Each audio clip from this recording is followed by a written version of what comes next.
Гласот на Америка на македонски. Преку една деценија вашиот прозорец кон САД. А сега, директно од студиото во Вашингтон. Добро вечер, ова е ТВ журналот News Flash на Гласот на Америка на македонски, а јас сум Јулија Велковска. Соединетите американски држави во минута до 12 избегнаа неликвидност, но дали тоа значи крај на политичките битки во Конгресот за националниот долг и дефицитот? Какви се следните чекори за фискална консолидација? Со ова ги започнуваме вестите. Договорот што мина во Представничкиот дом и Сенатот, а подпишан во закон од председателот Обама, ја овозможува на владата да продолжи да позајмува пари за долговите се до 2012 година, но истовремено налага таа да ги скрати трошоците за речиси $1 трилион во наредните 10 години. Мал број законодавци јавно рекоа дека се задоволни од мерката, но затоа мнозинство беше согласно дека земјата не смее да си дозволи да снема пари. Според договорот ќе биде формирана и двопартиска буџетска комисија која ќе работи на дополнително скратување на дефицитот од $1,5 трилиони.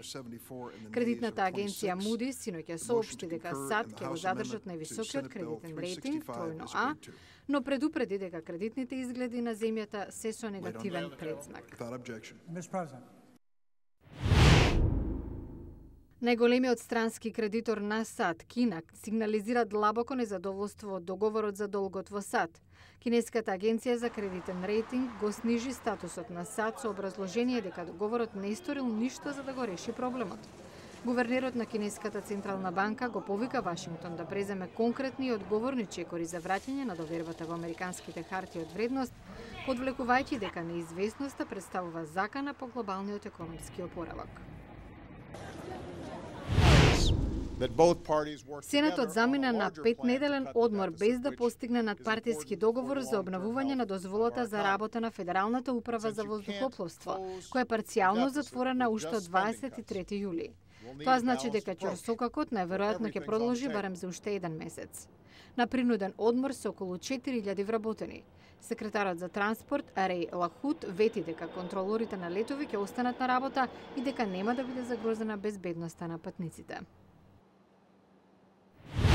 Американскиот сенат го потврди генералот Мартин Демси на функцијата началник на Сдружениот генералштаб. Демси функцијата ќе ја преземе во септември, кога сегашниот началник, адмиралот Майк Мулен, ќе замине во пензија. Рекордните горештини во САД не попуштаат. 14 сојузни држави се опфатени од огромен топлотен бран, што покрај високи температури донесе и голема влажност на воздухот, што прави да биде жешко како температурата да е 48 степени. Само во Далас, Тексас, од неподносливите горештини животот го загубија 12 лица. Во Далас веќе над еден месец живата на термометарот не се симнува под 38 степен. Екстремната суша во Сомалија се должи на човечкото штетно влијание по животната средина, тврдат дел од еколозите. Загадувањето на воздухот создава екстремни климатски услови, а тоа повлекува поплави на едно, а суши на друго место на земјината топка.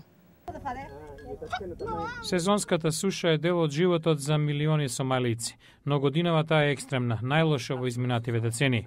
Џон Ваткин од Фондот за партнерство на екосистемите наведува дека хуманитарната криза поради сушата е уште понагласена поради политичката нестабилност во Сомалија. Згора на се, жестокоста на сушата може би резултат на поширок проблем во животната средина.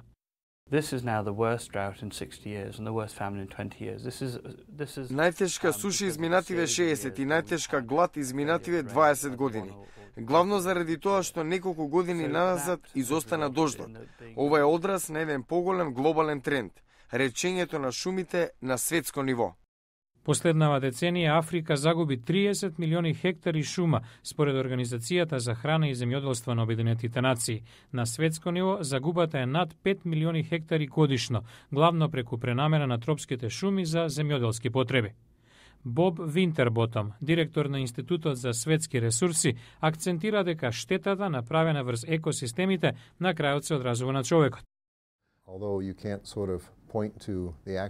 Сушите беа присутни на рогот на Африка подолго време, но нивната зачестеност и жестокост се менува паралелно со климатските промени. Хуманитарната криза во Сомалија деновиве е приоритет, но стручњаците додаваат дека екстремната суша во земјата е симптом на многу поголем светски еколошки проблем. Го нарекуваат најголемиот инженерски подвиг од отворањето пред речиси 1 век низ Панамскиот канал меѓу Атлантскиот и Тихиот океан минале речиси 1 милион бродови. Во моментов се одвива проект за негово проширување. Колосален е можеби најдобриот збор да се опише обемот на проширување. Со инвестиција од 5,5 милиарди долари, Панамскиот канал наскоро ќе има, условно кажано, трета лента за поголеми бродови. Хорхе Луис Кихано, извршниот подпредседател на проектот, објаснува дека проширувањето е неопходно затоа што каналот веќе функционира со полн капацитет. Ќе понудиме пловидба на поголеми бродови и во подлабоки води. Во Гатун, на атлантската страна од каналот, бродовите минуваат на само неколку сантиметри од бетонските ѕидови. Не смеа да бидат пошироки од 32 метра, а пловат во вода длабока само 12 метри. Новиот канал ќе биде паралелен на стариот, долг 80 км, длабок 15 метри, а низ него ќе минуваат бродови широки до 49 метри. Треба да започне со работа во 2014-та. Двојно ќе го зголеми пренесениот товар.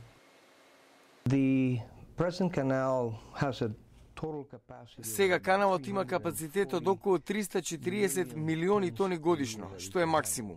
Со проширувањето очекуваме над 600 милиони тони. Бродовите плаќаат за премин по тежината на товарот што ја пренесуваат. Доколку се оди според планот, проширувањето треба да биде пуштено во промет на 100-та годишнина од отварањето на Панамскиот канал. А утре сириските американци за ситуацијата во татковината, помош и поддршка на продемократските движења. Гледате во наредниот Ньюсфлеш. Утре во Ньюсфлеш. Промена однатре, но со помош од надвор. Сириците во САД се организираат против режимот на председателот Асад. За ова утре во Ньюсфлеш. Од студиото во Вашингтон го гледавте Ньюсфлеш на Гласот на Америка на македонски јазик, а јас сум Јулија Велковска. Продолжете да не следите на нашата веб страница glasnaamerika.com и се разбира на Facebook. Ви благодарам на вниманието, имете пријатна вечер и гледајте ни утре.